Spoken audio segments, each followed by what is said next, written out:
कृषि दर्शन के देखिए जम्मू संगवारी हो, राम राम जय जोहार। संगवारी हो, हमारे छत्तीसगढ़ प्रदेश में अब कृषि क्षेत्र में घलो क्रांति आ गई है। काबर की हमारे किसान भाई मन हा अब वैज्ञानिक ढंग ले बढ़िया खेती किसानी के बूता ला करत है। अब समझत है कि वैज्ञानिक दृष्टिकोण से अगर हम खेती ला करथन तो हमला कैसन टाइप के लाभ हो सकते। और संगवारी हो, जैसे कि आप मन हा जानत हो, अब हमन ला जम्मू वैज्ञानिक भाई मन कहा थे, हमारे ये भूइयाँ घलो कहा थे कि हमला अब जैविक की ओर लौटना है। तो संगवारी हो, आज के हमारे किसान भाई मन हा अब जैविक डहर अधिक से अधिक ध्यान घलो देवत हवे। तो संगवारी हो, एक संगे संग आज हमन हा जन गोट बात करबो ओकर विषय हवे हम सोयाबीन के वैज्ञानिक खेती कैसन ढंग के कर सकन। ये है आज के विषय। संगवारी हो, आज हमारे संग में गोट बात करे बर हवे विषय वस्तु विशेषज्ञ ग्राम पहंदा ले कमल नारायण वर्मा जी। तो संगवारी हो, हमन ढेर कन चर्चा करबो, गुड बात करबो, लेकिन ओकर से पहली आप मन बर हवाए कुछ खास।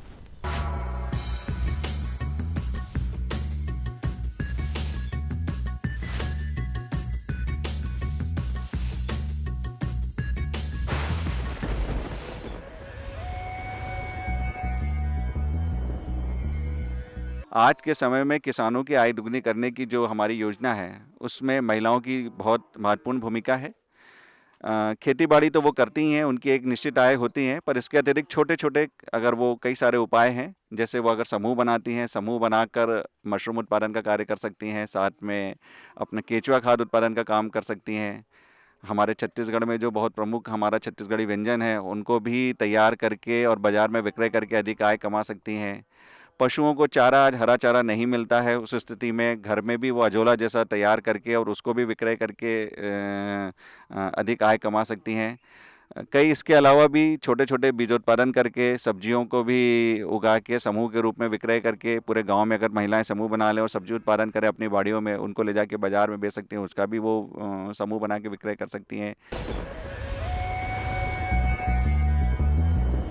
तो वही संगवारी हो, कार्यक्रम में एक बार फिर से आप मन के स्वागत है। और जैसे कि आज हमन गोट बात करबो, चर्चा करबो कि भाई आज हमन हा सोयाबीन के बढ़िया वैज्ञानिक खेती कैसन ढंग के करबो ये विषय में। तो संगवारी हो, सबले पहले तो हम किसान भाई मंडार ले यही जानना चाहबो हमारे विशेषज्ञ महोदय से कि सोयाबीन के खेती बर कैसन ढंग के ओकर माटी होना चाहिए और ओकर जलवायु के स्तर का होना चाहिए। आओ जानथन ये विषय में हमारे जिन विशेषज्ञ महोदय है तिन का बतावत है। सोयाबीन लगाते हैं तो उसके लिए हमें यह ध्यान रखना रहता है कि जो ज़मीन का चुनाव है वो बहुत ही महत्वपूर्ण है। ज़मीन ऐसा चुने जिसमें पानी ना रुके। अगर पानी रुकती है तो सोयाबीन का फसल जो है पूरा ख़राब हो जाएगा और सड़ने लगेगा, गलने लगेगा और उसका बढ़ाव नहीं हो पाएगा। इसलिए हमेशा ऐसे ज़मीन का चुनाव करें जिसमें पानी आसानी से निकल सके। और रही बात जलवायु का, तो जलवायु ये मुख्यतः खरीफ की फसल है जो हम जुलाई के माह में लगाते हैं, तो इसके लिए सभी प्रकार की जलवायु उपयुक्त है। सिर्फ जो मिट्टी का हमको ध्यान रखना पड़ेगा कि मिट्टी जो है वो हमारे उचित जल निकास वाली होनी चाहिए। मिट्टी की जांच जैसे हम करते हैं तो उससे हमको ये पता चलता है कि उसमें पोषक तत्व कितना है ना। अगर हम बिना जांच करे अगर पोषक तत्व डालेंगे तो कम हो जाता है, ज़्यादा हो जाता है, उससे क्या है पौधे के बढ़वार और उसके उत्पादन में अंतर आता है। तो हमें मिट्टी की जांच अवश्य रूप से कर लेनी चाहिए। मिट्टी की जांच करने से हमको ये पता चल जाएगा कि हमको कितना उसमें नाइट्रोजन देना है, कितना पोटास देना है, कितना फास्फोरस देना है, और साथ ही साथ उसमें जो माइक्रोन्यूट्रिएंट है, सूक्ष्म तत्व है, उसकी मात्रा भी निर्धारित हो जाएगी कि हमको कितना देना है। तब वही संगवारी हो, आप मन जाने कि माटी के का महत्व है सोयाबीन के विषय में। और संगवारी हो, एक संगे संग सोयाबीन में घलो कई प्रकार के सोयाबीन हो सकत हवे। तो सोयाबीन में कौन कौन से प्रकार होते और ओला का लगाए के विधि है, कैसन ढंग के हम हाँ ओला वैज्ञानिक पद्धति से लगा सकथन और वो में कौन कौन से बात के हमला सावधानी रखना है, यूँ बात ला जानना ओतके जरूरी है। तो आओ जानथन ये विषय में काय कहा थे हमारे विशेषज्ञ महोदय है। खेत की तैयारी करने के लिए सबसे पहले तो ग्रीष्मकालीन गहरी जुताई करना चाहिए। ग्रीष्मकालीन गहरी जुताई करने का फ़ायदा ये होगा कि उस जो भी कीड़े मकोड़ों के अंश होंगे वो सब जब गहरी जुताई करते हैं तो सब ऊपर आ जाते हैं और गर्मी के दिन में तेज़ धूप में सभी नष्ट हो जाते हैं। उसके बाद उसमें 2 बार कल्टीवेटर चलाना चाहिए। कल्टीवेटर चलाने के बाद उसमें हम रोटावेटर से तैयारी कर लेते हैं, जिससे कि जो बड़ी बड़ी ढेले रहते हैं वो ढेला टूट जाता है। ढेला तोड़ने के बाद हम जो सोयाबीन लगाते हैं तो लगाने के 2-3 तरीके हैं। एक तो हम सीधे छिड़क के लगा देते हैं, जो किसान करते हैं आमतौर पर, लेकिन उसमें क्या होता है, उत्पादन कम आता है। दूसरा तरीका होता है सीड ड्रिल से, है ना। सीड ड्रिल से सीधा जो कतार से कतार के बीच की दूरी जो है वो मेंटेन करता है। एक आता है raised bed planter. Raised bed planter में क्या करता है, जो 6 लाइन एक साथ बोता है और साथ ही साथ दोनों किनारे नाली छोड़ता है। तो दोनों किनारे नाली छोड़ने से क्या होता है, अगर अधिक पानी गिरता है तो जो बरसात का पानी है वो बाहर निकल जाता है उस नाली के माध्यम से, तो हमारा जो फसल है वो बच जाता है। और अगर पानी कम गिरता है तो उसमें क्या होता है कि उस नाली में पानी आया रहता है, पानी गिरा रहता है, तो नमी जो है अधिक दिन तक बरकरार रहता है। तो ये दो फायदे होते हैं हमारे, अगर हम रेस्ड बेड प्लांटर से प्लांटिंग करते हैं। तो बीज बुआई की क्या क्या विधियां हैं, है ना। मैं अब जैसे बीज का चुनाव हम कैसे करें, कौन सा बीज हम लगाएं, इसके बारे में थोड़ा बताना चाहूँगा। हमेशा जो प्रमाणित बीज है उसका उपयोग करना चाहिए हमको। प्रमाणित बीज लगाने का क्या होगा कि एक जो समान बढ़वार होती है फसलों का, उसके अलावा जो बीज जनित रोग होते हैं उसकी संभावना उसमें कम होती है, क्योंकि वो अच्छी जगह से चुने हुए बीज होते हैं। अब बोने के लिए हम जैसे रेस्ड बेड प्लांटर का उपयोग करते हैं, छिड़काव विधि का उपयोग करते हैं। तो अगर हम छिड़काव विधि का उपयोग करते हैं तो उसमें करीब 80 से 100 किलो के बीज हमको लगता है।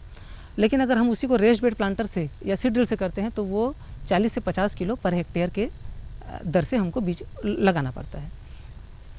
बीज को बोने से पहले फफूंदीनाशक एवं जैव उर्वरक से निश्चित रूप से उपचारित कर लें। अब उसको उपचारित कैसे करना है, सबसे पहले हमें जो फफूंदीनाशक है, बाविस्टिन है या ट्राइकोडर्मा विरिडी है, इसे हमको उपचारित करना है। उपचारित करने के लिए 4 से 5 ग्राम बाविस्टिन को जो हमारा बीज है उसमें हम अच्छे से मिला लें। मिलाने के बाद जो जैव उर्वरक है, जो पीएसबी कल्चर है ना, उस कल्चर को हम मिला लें।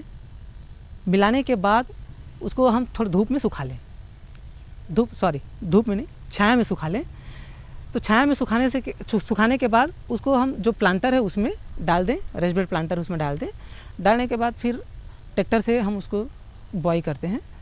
और वो इससे फ़ायदा ये होगा रेस्ड बेड प्लांटर से कि वो कतार से कतार के बीच की दूरी मेंटेन करेगा और जो दोनों साइड नाली बनाएगा, तो जो अधिक पानी है वो निकल जाएगा और कम पानी रहेगा तो वो नमी की मात्रा को बरकरार रखेगा। तो संगवारी हो, आप मन तो जानत हो, जल ही जीवन है। चाहे वो मानव हो, चाहे वो वनस्पति हो, चाहे कोनो भी प्रकार के जीव हो, संसार में जल के बड़ा ही महत्व है, बड़ा ही कीमत हवे।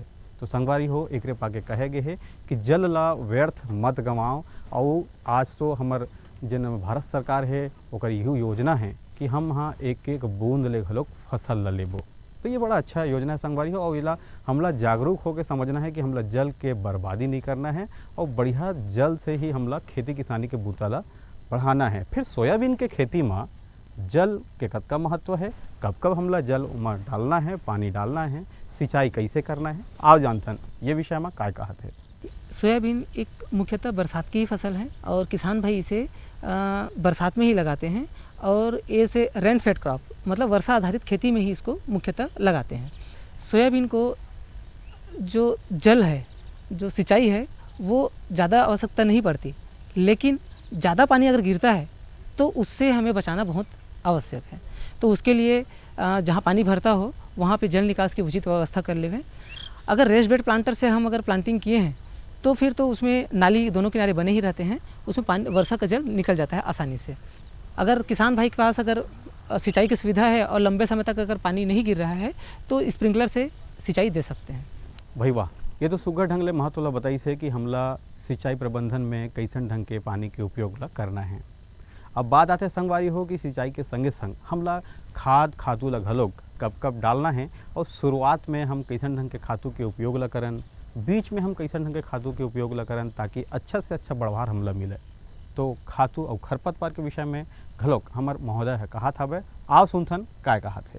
जो शुरुआती दौर होता है उस समय अगर खरपतवार आते हैं तो हमारा जो सोयाबीन है उसके ग्रोथ को पूरा चेक कर देता है, उसके बढ़वार को पूरा रोक देता है। तो हमें शुरुआत अवस्था में ही खरपतवार नियंत्रण करना पड़ेगा। इसके लिए खरपतवार नियंत्रण के लिए प्री इमरजेंस मतलब पौधे के उगने के पहले खरपतवारनाशी जो पेंडिमेथलिन है 750 ml पर एकड़ की दर से उपयोग करना चाहिए। और अगर लगाने के बाद अगर खरपतवार आते हैं तो उसमें इमिजाथापर प्लस इमिजामॉक्स ये हर्बिसाइड है, उसका उपयोग करना चाहिए 40 ग्राम प्रति एकड़ की दर से। उर्वरक की मात्रा जो है हमें एक मृदा परीक्षण के आधार पर हमको उर्वरक देना चाहिए, और देने का जो तरीका है उसमें यूरिया की आधा मात्रा, यूरिया की या नाइट्रोजन की आधा मात्रा, जितनी भी अनुशंसित मात्रा है उससे, फास्फोरस की पूरी, पोटास की पूरी मात्रा को हम जब लगाते हैं उसी समय दे देते हैं। अगर हम सीड कम फर्टिलाइज़र ड्रिल से अगर लगा रहे हैं तो वो बीज लगाते ही उसमें खरपतवार भी अपना फर्टिलाइज़र भी चला जाता है, खाद भी चला जाता है।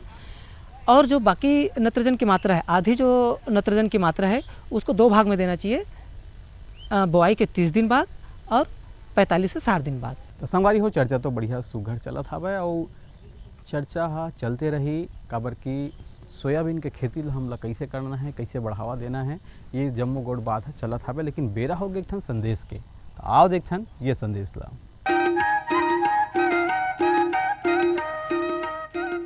ये लो और बताओ। बस। अरे ये क्या भैया जी, बस इतनी सी रासायनिक खाद? किसानी छोड़ रहे हो क्या? किसानी नहीं, नादानी छोड़ रहे हैं। मिट्टी की जांच कराई है, अब तो लालाजी जितनी जरूरत है उतने ही उर्वरक खेत में डालेंगे। हाँ, किसान भाई आज ही अपने जिले की नजदीकी भूमि परीक्षण प्रयोगशाला में मिट्टी की जांच जरूर करवाएं और मिट्टी में पोषक तत्व, नमी व पौधे के विकास को देखते हुए केवल जरूरत के अनुसार ही पोषक तत्व डालें।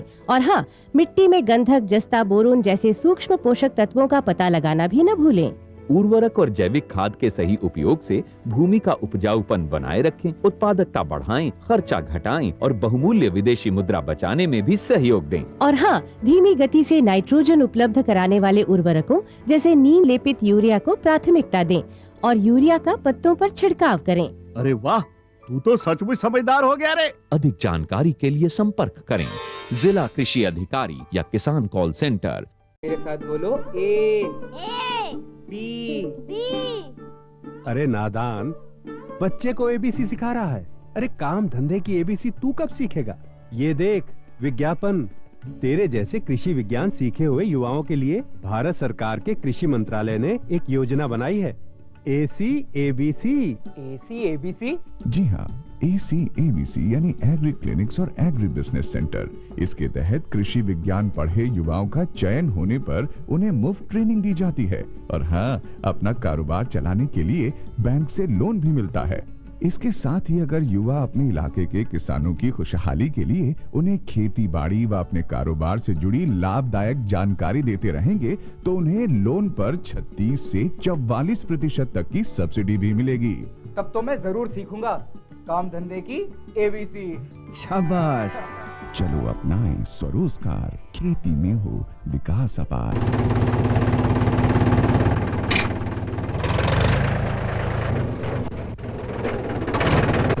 अरे हरकू वाह, बीज, कीटनाशक और आज खाद भी।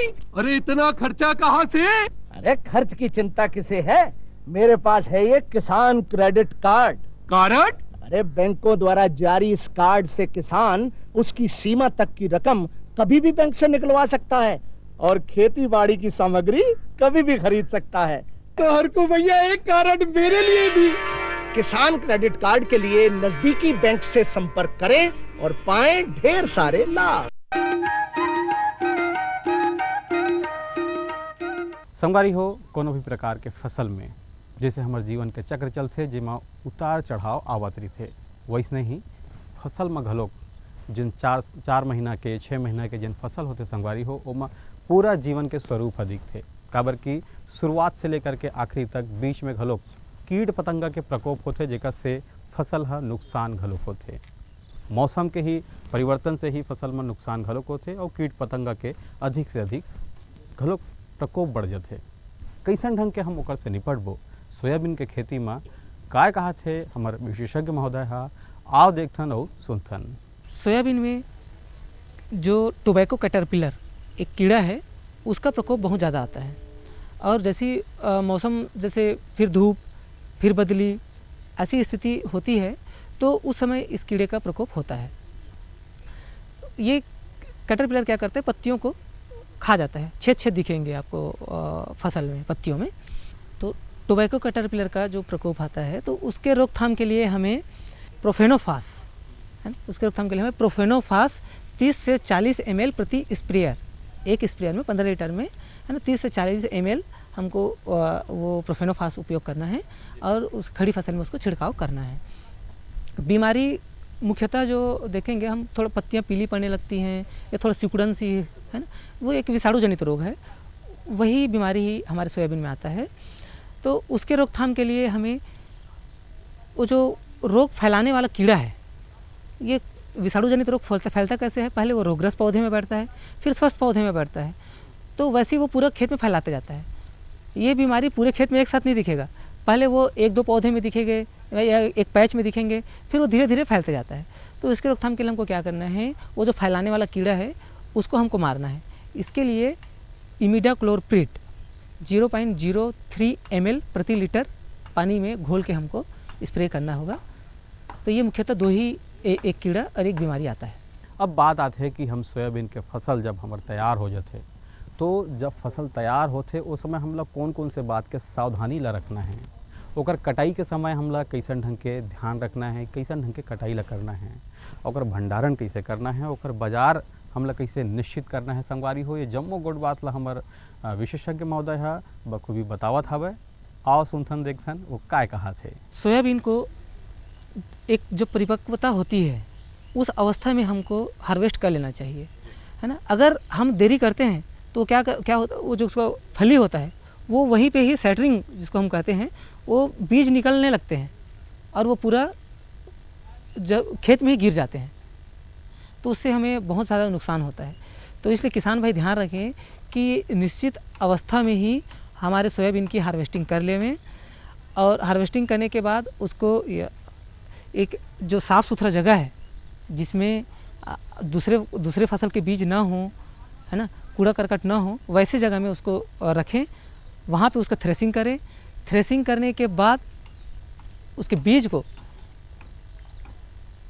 एक अच्छे वातायन वाली जगह में भंडारित करके रखें। तो संगवारी हो, आप मन सुने देखो कि कैसन ढंग के आप मन अपन क्षेत्र में बढ़िया सोयाबीन के सुघर उन्नत खेती ला, वैज्ञानिक खेती ला कर सकत हवो। तो आप मन भी अपन क्षेत्र में बढ़िया ढंग ले आप मन वैज्ञानिक खेती कराओ और अधिक से अधिक लाभ कमाओ। तो संगवारी हो, आज के हमार अंक विषय है कैसे लगी से आप मन जरूर बताओ। लेकिन ढेर गन चर्चा के बाद अब बारी आगे है गीत संगीत के। आओ सुनथन और देखथन ये गीत ला।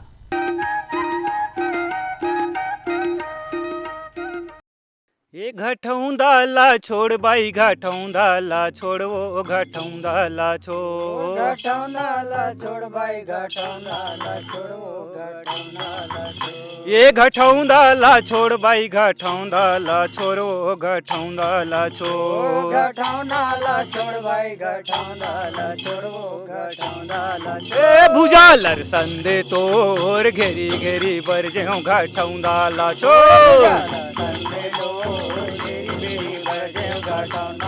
तोर भुजालर संदे तोर घेरी घेरी बर जेऊ घटौंदा ला छोड़, भुजालर संदे मोर घेरी घेरी बर जेऊ घटौंदा ला छोड़। ये राख धरे भूसा धर पैरी माजन बर, पैरी माजन बर हो, ये राख धरे भूसा धरे पैरी माजन बर, पैरी माजन बर हो, राख धरे भूसा धरे पैरी माजन बर, पैरी माजन बर हो, ये राख धरे भूसा धरे पैरी माजन बर, पैरी माजन बर हो।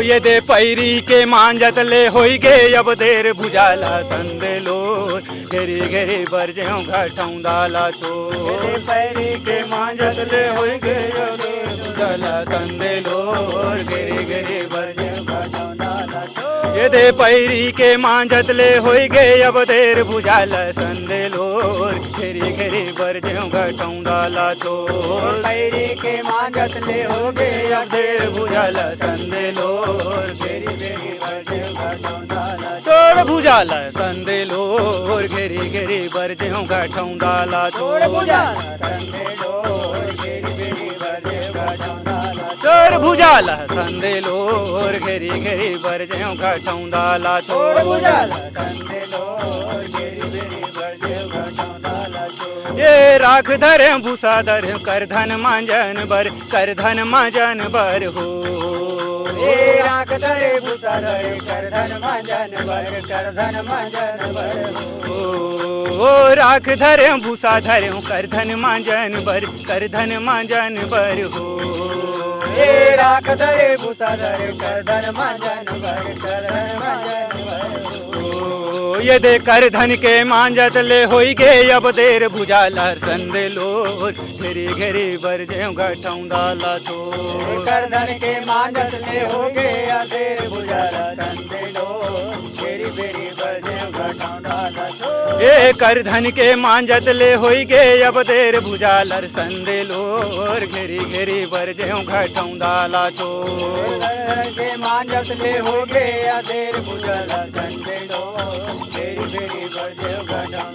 चोर भुजाला संदे तोर घेरी घेरी बर ज्यों घटाऊं दाला छोड़ भुजाला संदे लोर घेरी घेरी बर ज्यों घटाऊं दाला चोर भुजालर संदे लोर घेरी घेरी बर ज्यों घटाऊं दाला छोड़ भुजाला संदे लोर घेरी घेरी बर ज्यों घटाऊं दाला ए राख धरे भूसा धरे पहुंची मजन बर हो ए राख धरे भूसा धरे पहुंची मजन बर ओ राख धरे भूसा धरे पहुंची मजन बर हो ए राख धरे भूसा धरे पहुंची मजन बर ओ ये दे पहुंची के मांजत ले होई गे अब देर भुजालर संदे लोर घेरी घेरी बर ज्यों घटाऊं दाला छोड़ पहुंची के मांजत ले हो गे अब देर भुजालर संदे लोर घेरी घेरी बर ज्यों घटाऊं दाला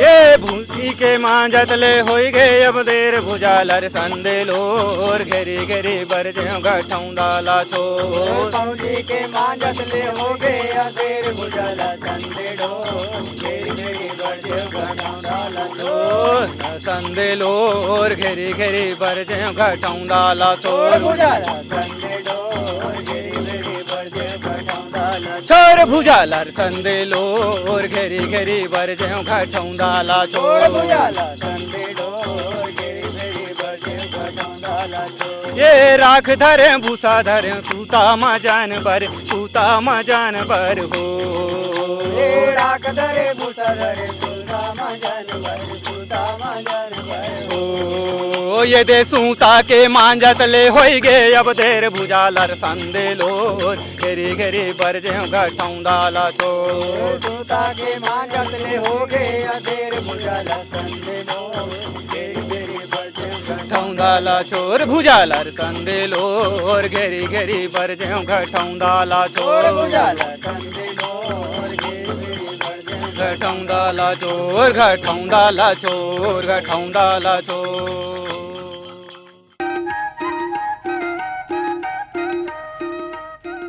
तो भाई संगवारी हो आप मन सुने देखे कि कैसन ढंग के हमार आज के ज्ञान रही से वो आज के हमार गीत संगीत रही से कैसे लगी से आप मन ला ये ला आप मन चिट्ठी पत्र के माध्यम से जरूर बताहू।